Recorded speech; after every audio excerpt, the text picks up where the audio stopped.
Hi. It's time for Ask Madam again. Monday night. What a wonderful night of intrigue and hilarity.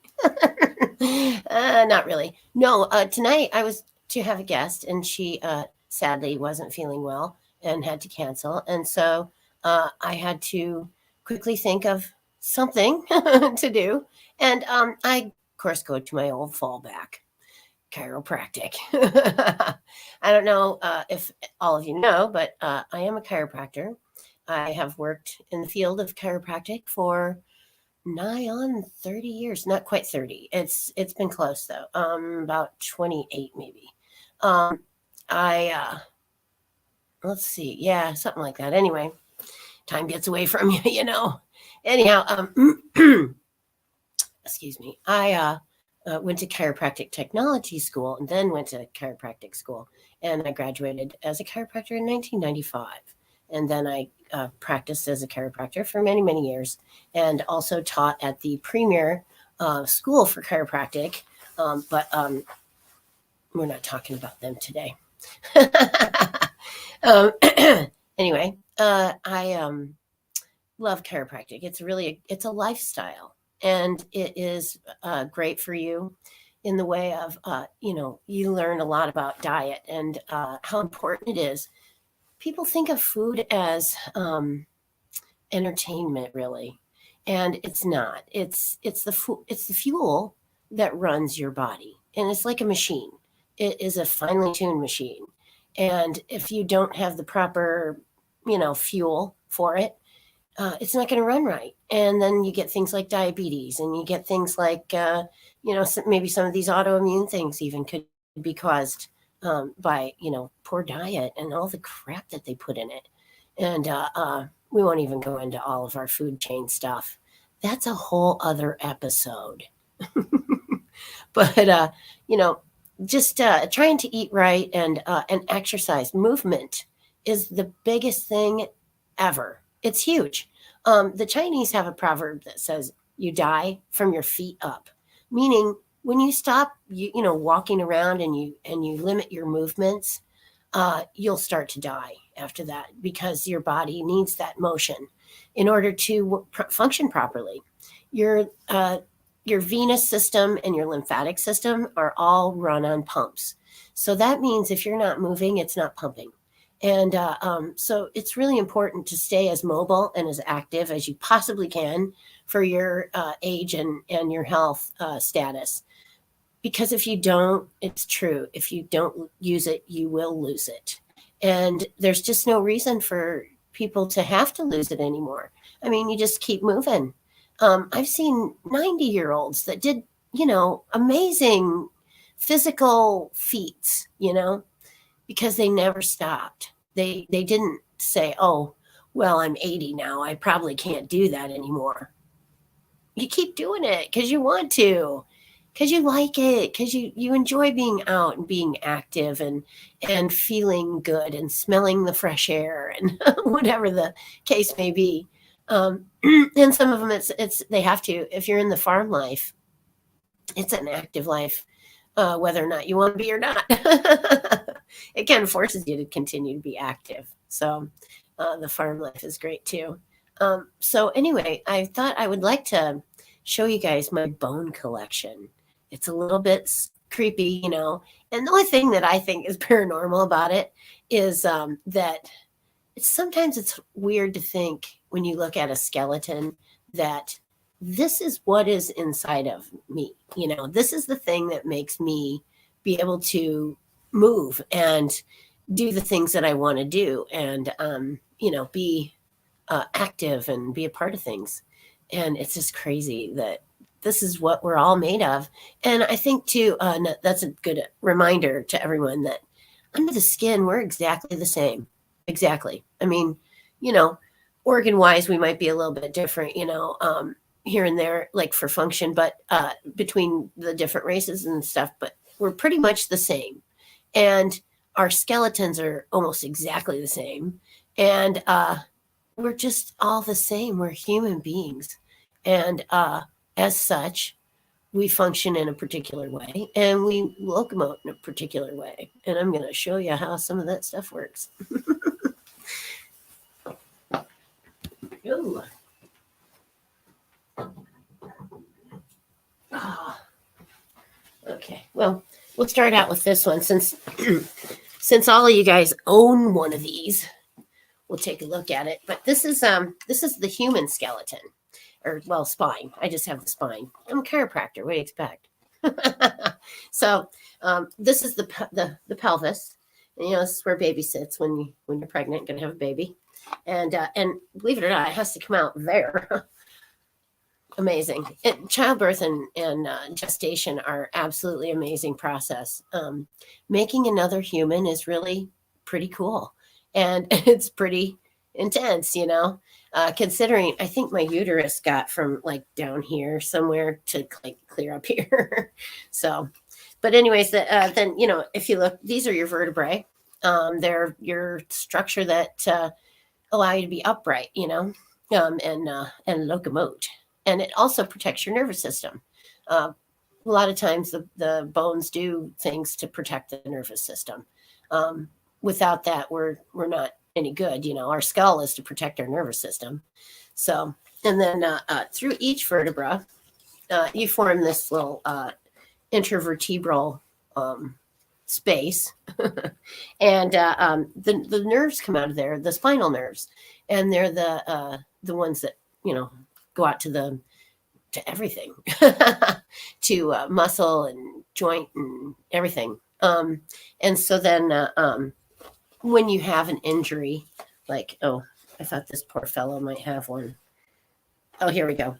When you have an injury like this poor fellow, he has a bulging disc, and it's inside. There's this bulging disc right there, and it's protruding into the IVF or intervertebral foramen, and when it does that, it can pinch the nerve a little bit, and then it causes a loss in function. Excuse me. And so I know a lot of people seek surgery at that point, but I would say give chiropractic a chance. If you can get that swelling down from the disc and you can relieve the pressure on the nerve, you can get back to functioning again. And I always say, this guy here, he had this injury and he didn't know about chiropractic. And so he went on, and he was hurting and not feeling well and not sleeping at night. So he gets grumpy, and then he starts taking it on his wife because she's the one that's right there all the time. She's so annoying, you know. And then his friend sees how bad off he is, and he's about ready to get a divorce. And so his friend says to him, "Hey, you ever tried chiropractor?" The guy's like, "No." So he says, "Well, head on in, you know, I know a good one." So he goes, and then he gets, you know, a treatment, and he goes back for a couple weeks, and he starts feeling pretty good. So then he, you know, sees his wife over there making dinner, and he goes over and he gives her a little pat on the butt, you know, and she's happy that, you know, he's happy and that he's paying attention again, and that, you know, he sees she does have a nice butt. And so they're happy again, and they're having sex again, and everything's great. And so, you know, chiropractic probably saved their marriage. Not the first time, I'm sure. So anyway, then you get up into the thoracics, and this is where all your ribs hook on. And the ribs are bony and protect your organs. So that's, you know, the thoracic spine. That's its main function, really, is to hold on to the ribs so that it can protect your spine. So then protect your organs, well, in your spine. So then anyway, the cervical spine is your neck, and it's, you know, there to hold your head up. So the first one is very influential. A lot of chiropractors only look to the first one, or maybe the first two, to adjust, because they feel that is where everything's coming out and going in. That's got to be the most important spot. Maybe true. I'm not sure. I haven't really found, I haven't really done exclusively upper cervical chiropractic. So I can't be certain about that, but a lot of them feel pretty sure about it. And I know it does influence your spine everywhere. So that's very possible that it could just be the trick. But I like to do full spine adjusting. That's my thing. And I'll adjust if it's a joint and it's movable. It has the potential of being adjusted. Will I? I don't know. I have to evaluate each person individually to decide whether or not chiropractic would be right for them. So, and it's not something to mess around with, really. It's I know a lot of people do this, you know, that's not a good idea. It's really not. It'll create an atmosphere of ligament laxity, or then they won't hold things together like they're supposed to.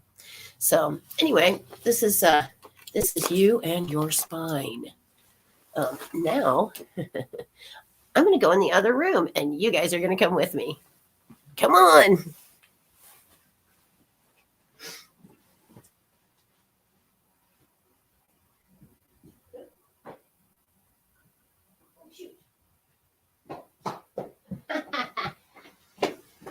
Okay, never mind. I have to change the stream so it's on the other one. Hang on. Here we go. I'm going to take this one out.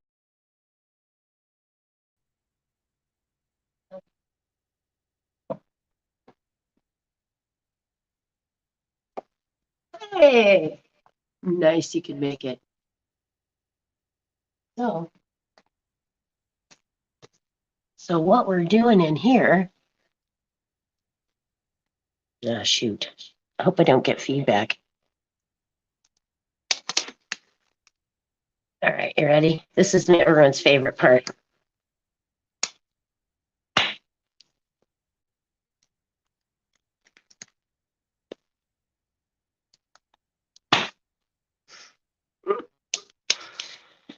Fun stuff. All right. So anyway, in this bucket, I have a couple of specimens. My friend Ron gave them to me out of his barn. And I have not really opened them since he gave them to me. So I am looking at this stuff with you.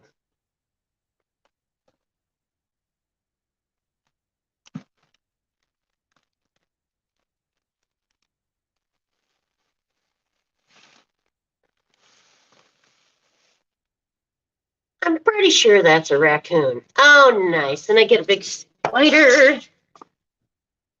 I took care of the spider.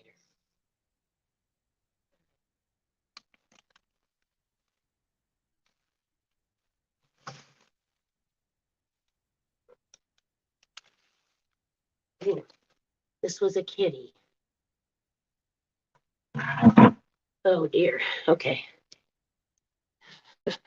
Fun stuff. Look, I can turn it around. I don't think I can.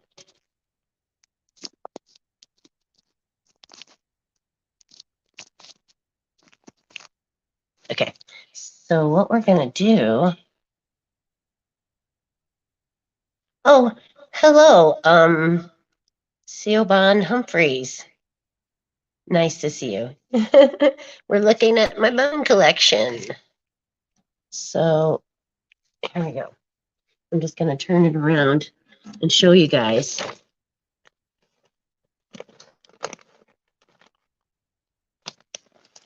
You can see it was a cat. It's still hers.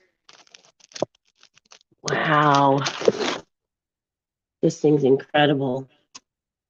You can see the muscles even. This thing was completely mummified. Yeah, you can see the muscle where it was attached to the leg right there. Oh, this is amazing. Wow. And then you can see Kitty's face. Oh, goodness. Poor Kitty. So, and then, oh, we're looking at some bone specimens that my friend gave me from his farm. He found them in his barn. And I'm pretty sure based on the fur, this one's a raccoon. Yeah. He gave them to me some time ago, and I just left them in my garage in the bucket. I hadn't really even looked at them. Wow. This is a raccoon. But yeah, I'll probably clean these up a little bit more. And we'll probably, put them with the rest of the specimens, which I'm going to also show you those. Wow, neato. And then I have some other stuff. This is my mother found this one. It is a 13-point non-typical buck. That's pretty interesting. They don't happen all that often. And then this is a great blue heron. And let's see if I can. This was a great blue heron, baby chick. It fell off out of its nest or something. And I put it just like this on the stick. And I think it fell on there and it couldn't get off. And it just ended up dying there. It was really weird. And then this is the mouse I found that was mummified.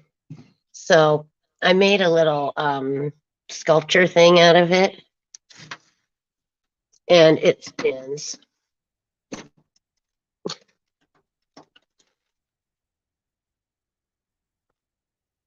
Alrighty. And this Klingon looking thing right here is actually a catfish. It was a rather large catfish, but I found that when I was out kayaking on the river, and I saw the white of it shining, in the sun. And so I went and picked it up. And then this is an articulated spine. It still has like a little bit of the stuff on it, and you can see the discs in between still there. That's pretty interesting. And then these are groundhogs. One was in my boat last year, and he died in there. He probably went in there to get out away from the flood, and he ended up dying in there. It was a groundhog, you can tell. Look at the teeth. Let me see. Here, this way. Okay. So, and then let's see what we got here. Oh, this is I think this is off of a groundhog as well. It is the pelvis and like L5 or whatever. I don't know how many lumbar vertebrae a groundhog has, but probably quite a few. We have 5.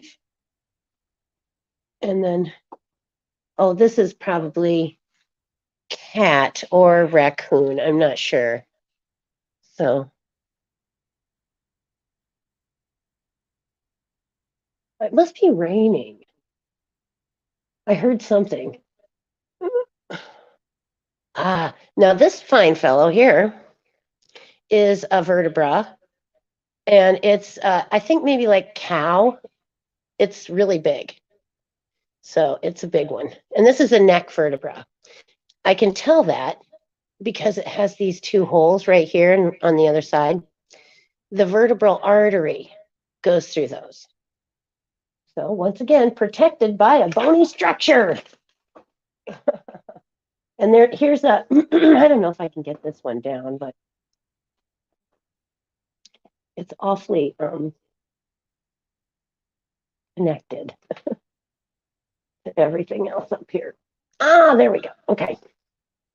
Now this is an articulated portion of skeleton, and it's got the second cervical.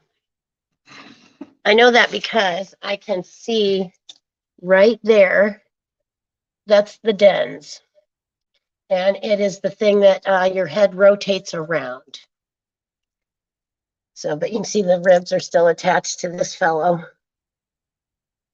Interesting stuff. And then I have a baby deer.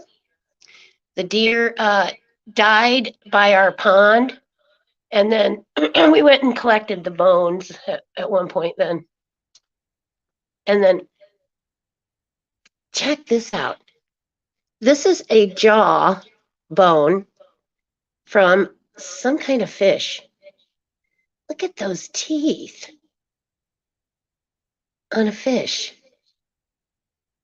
Ew. But yeah, fish jawbone. And then another groundhog. This is a cat right here. Cats are cool. So now I have another cat. I don't know what that is. So anyway, that's the bone collection, part of it. What's this? Oh, this is I forgot about this one. This is a pelican bone. And it's like their wing, their arm. And it's very, very light. It weighs like nothing. Because bones, bird bones, I think, have extra trabeculation, or little like holes, inside of them that that's why they're light, so they can fly. And then I made this a long time ago when I was working, and I was trying to do something with all of the bones. And so I took this whole entire cat that I had, and it's on here in some fashion. And I also have a rat. So this is the rat skull. And then, let's see. Oh, the femurs. The femurs are here. This, okay, you guys can see right here. One of these is normal. The other one has been fractured. And you can see that it's remodeled itself. And so now it is all together. It must have been terribly painful, but it just goes to show that the body has amazing recuperative powers. And if you, allow it to heal, it will heal itself in many, many ways.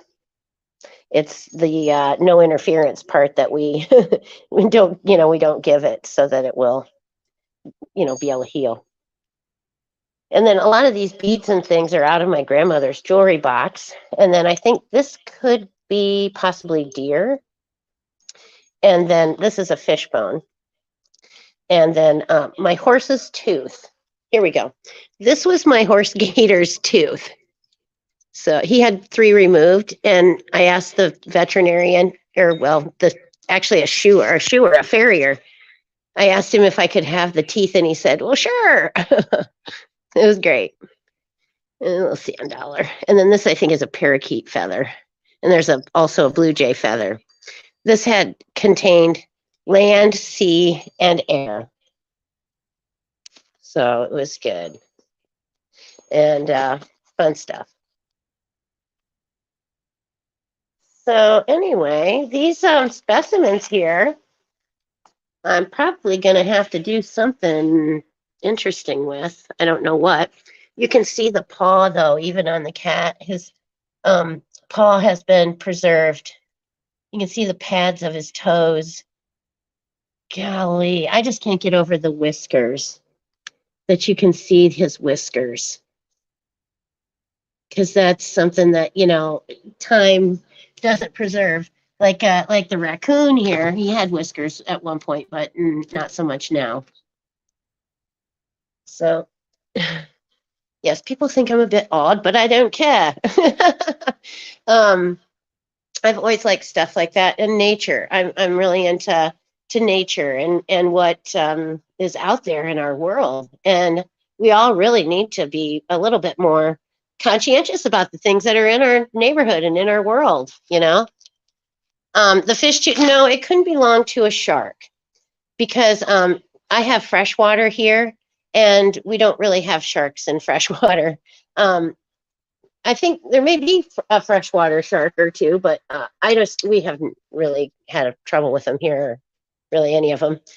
All right, so I'm going to go back out to the front of the house.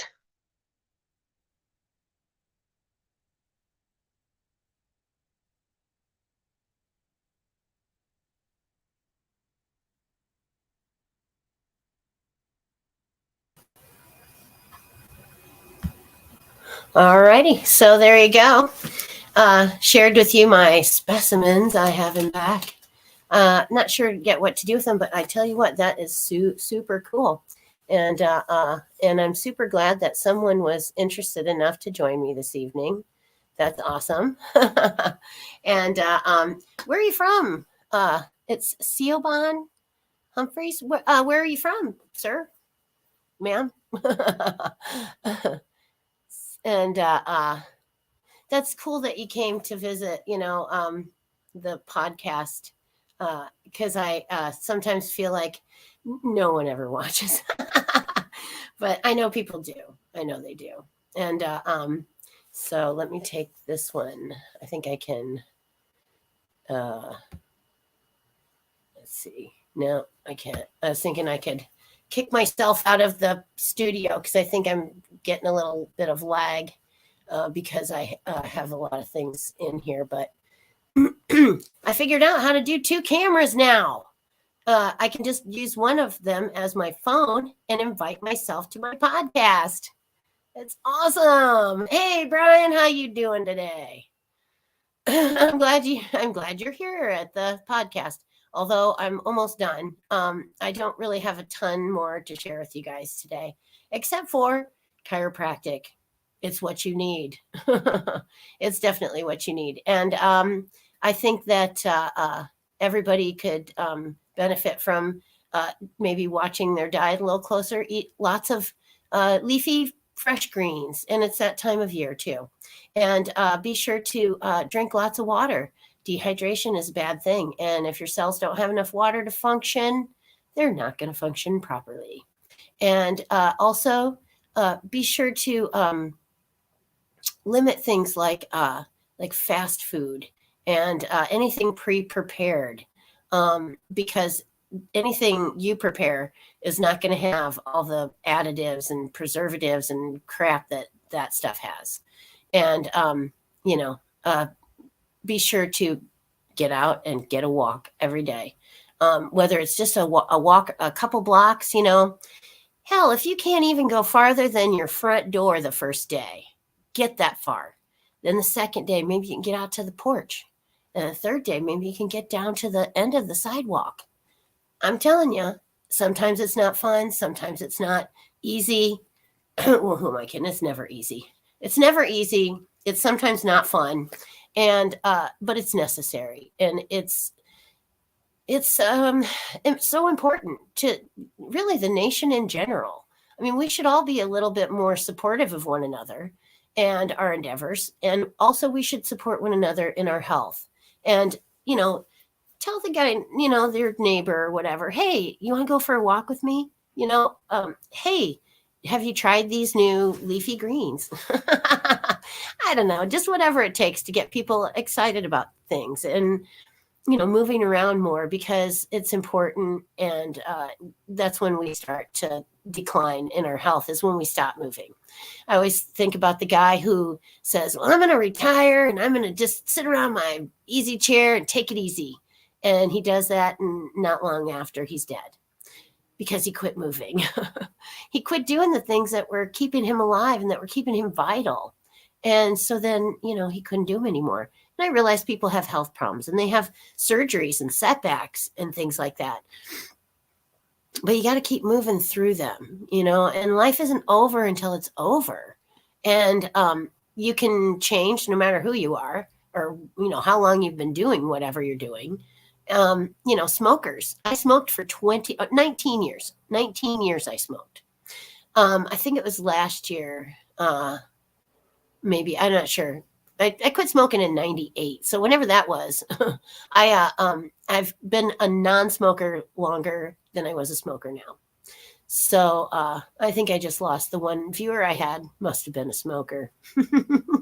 But, and I never liked it when people told me, well, you got to quit smoking. I know, don't harp at me. But I tried, I used the patch.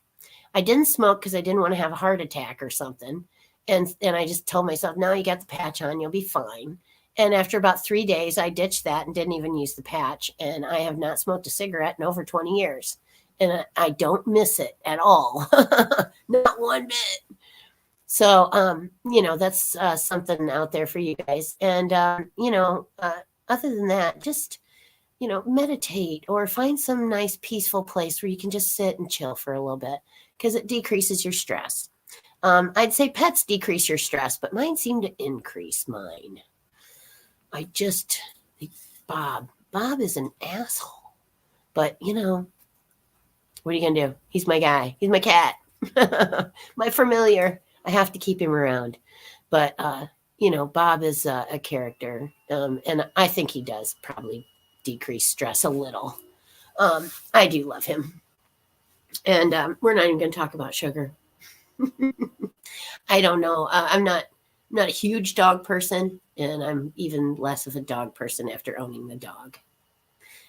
Yeah. So have a dog if it relieves your stress. Then get the dog. But anyway, I love having you guys come, hang out with me and podcast. It's been really a joy, and I hope to continue doing it for some time. And it can be a bit stressful at times, but I think it's all in all, overall, a good experience. And I wouldn't want to not do it, even if I sit here and ramble on by myself. It's okay. I'm going to stop rambling now. I appreciate you guys coming. I'll be on next on Thursday for for Madam After Dark, where we'll talk about some naughty things that are too naughty for children. So leave the kids, put the kids to bed, and come back and watch After Dark with Madam on Thursday night at 10 p.m. on the Skeleton Key Network.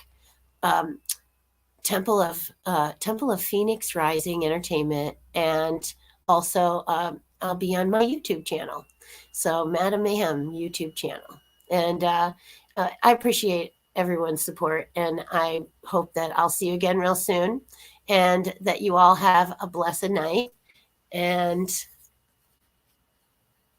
blessed be.